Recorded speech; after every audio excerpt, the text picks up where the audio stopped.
Bismillah. Innal hamdalillah nahmaduhu wa nasta'inuhu wa nastaghfiruh wa na'udzu billahi min syururi anfusina wa min sayyiati a'malina. May yahdihillahu fala mudhillalah wa may yudlil fala hadiyalah.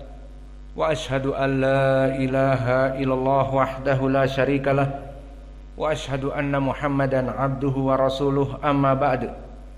Alhamdulillah, pada kesempatan petang ini ba'dal maghrib hari Rabu malam Kamis 24 Sya'ban, maka Ramadan sekitar 5 hari lagi. 24 Sya'ban 1444 Hijriah.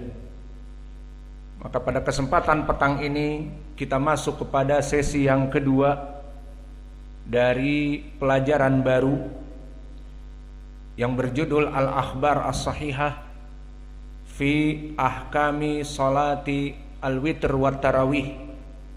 Jika ditanya judulnya kok Al-Akhbar As-Sahihah terus, bukannya nanti sama dengan yang lain? Yang jelas tidak. Al-Akhbar As-Sahihah maknanya kumpulan hadis-hadis yang sahih. Maka di pembahasan yang lalu fi ahkami siyam Ramadan, dan sekarang fi ahkami salatul witr dan tarawih, dan nanti yang akan datang di ahkam yang lainnya, dan bahkan di dalam permasalahan akidah kita pun memberikan judul Al-Akhbar As-Sahihah, karena yang diinginkan adalah mengkonsekuensikan kitab tersebut hadis-hadisnya sahih, itu maknanya. Maka judulnya pertamanya sama, Al-Akhbar As-Sahihah, kumpulan hadis-hadis yang sahih, namun bedanya nanti fi ahkami Ramadan, wa fi ahkami shalah, wa fi ahkami kada wa kada. Maka di pertemuan sesi kedua ini kita juga masuk kepada bab yang kedua, di mana di pelajaran yang lalu di bab yang pertama kita membahas tentang permasalahan penjelasan bahwa salatul lail, salatul tarawih dan qiyamul Ramadan itu semuanya sama. Maka yang dilaksanakan selain di malam-malam bulan Ramadan seperti di malam Sya'ban ini, dan nanti setelah Ramadan malam Syawal, Dzulqa'dah, Dzulhijjah, salat malam sama dengan salat tarawih. Namun bedanya di salat tarawih seperti disunahkan oleh Nabi di hadis yang terdahulu dari Aisyah, muttafaqun alaih, dari Abi Dzar dan yang lainnya, bahwa Nabi melaksanakan salat tarawih berjamaah di masjid, kemudian ditinggalkan.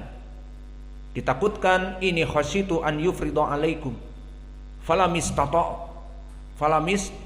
tata'tum, maka aku takut salat tarawih ini malah jadi wajib bagi kalian, dan jika diwajibkan pasti kalian tidak akan pernah mampu. Ditinggalkan oleh Nabi sengaja karena pada saat itu Al-Quran masih turun, dan pada saat itu Nabi masih hidup. Ditakutkan nanti malah jadi wajib, ditinggalkan, dan berlangsung sampai kepada Khalifah Abi Bakar.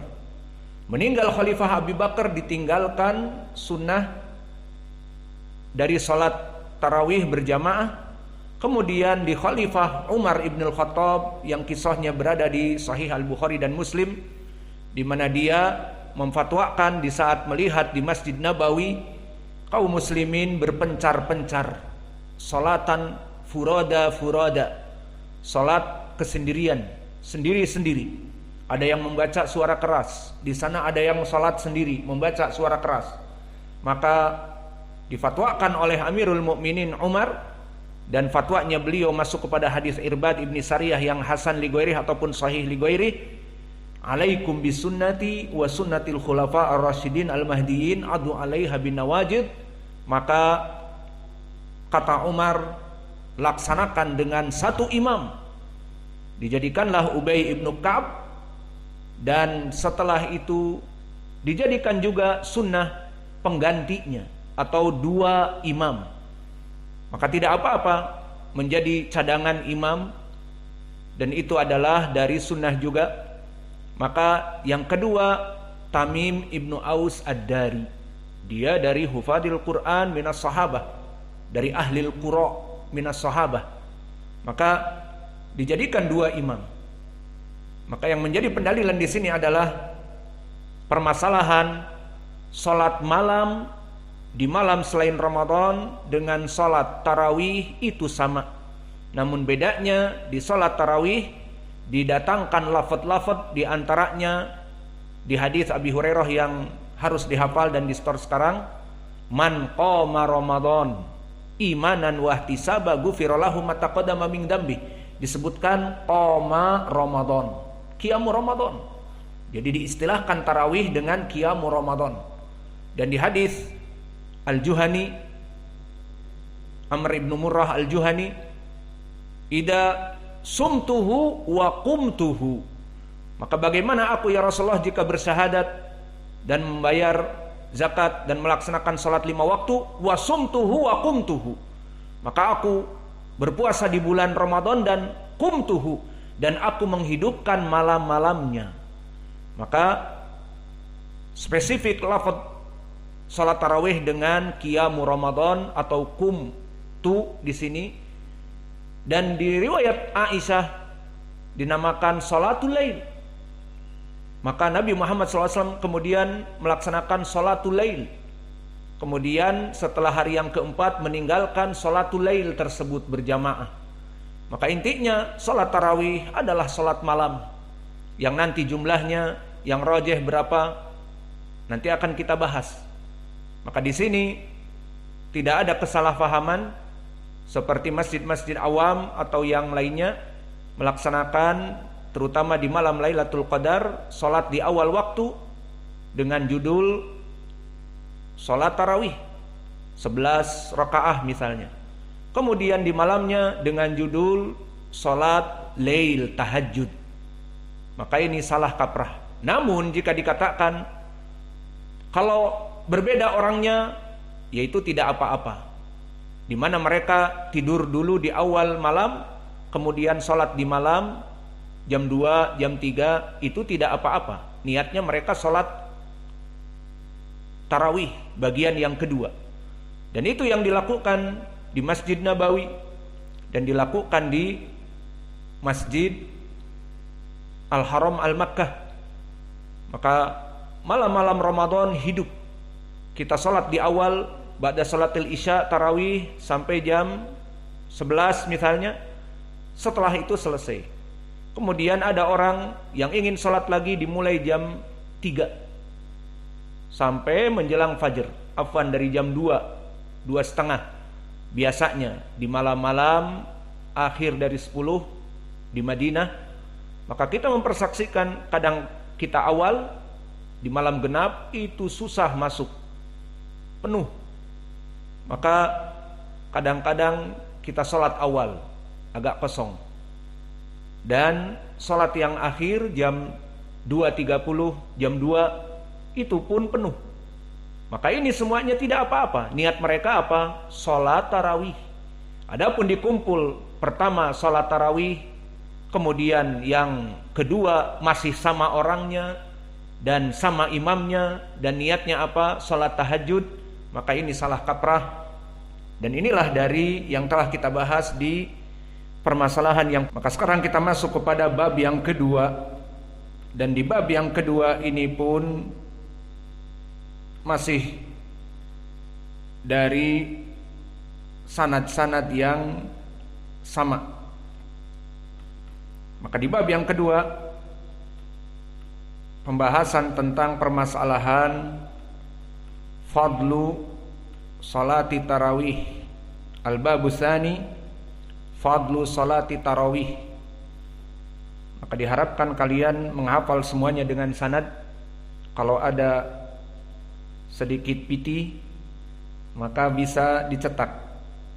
Kalau tidak ada piti ya sibuk mencatat. Alhamdulillah semua di sini harus sistem CBSA, cara belajar siswa aktif.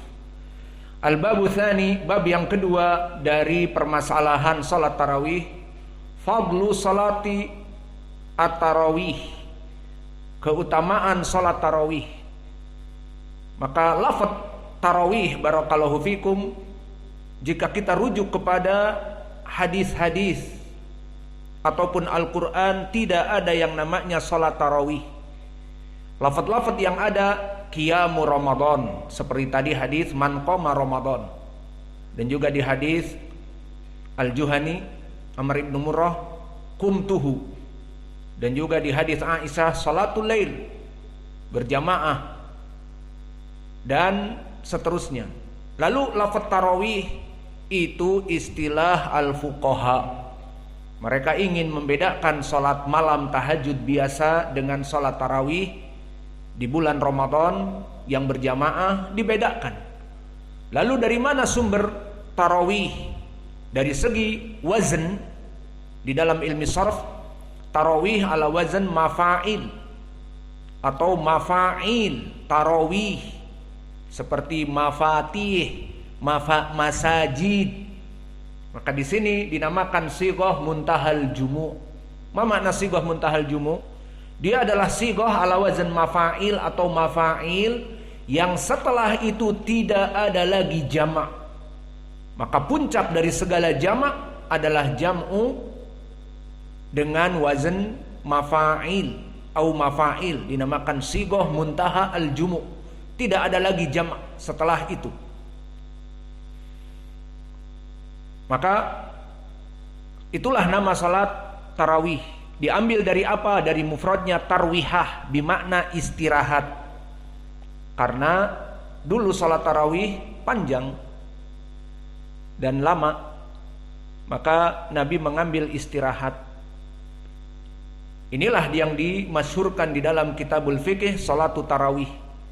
Adapun lafaz-lafaznya jika ditanya, kok tidak ada salat tarawih lafaznya di dalam hadis misalnya, maka itu istilah para fuqaha untuk membedakan salat malam di malam biasa dengan salat malam di bulan Ramadan yang dinamakan dengan salat tarawih.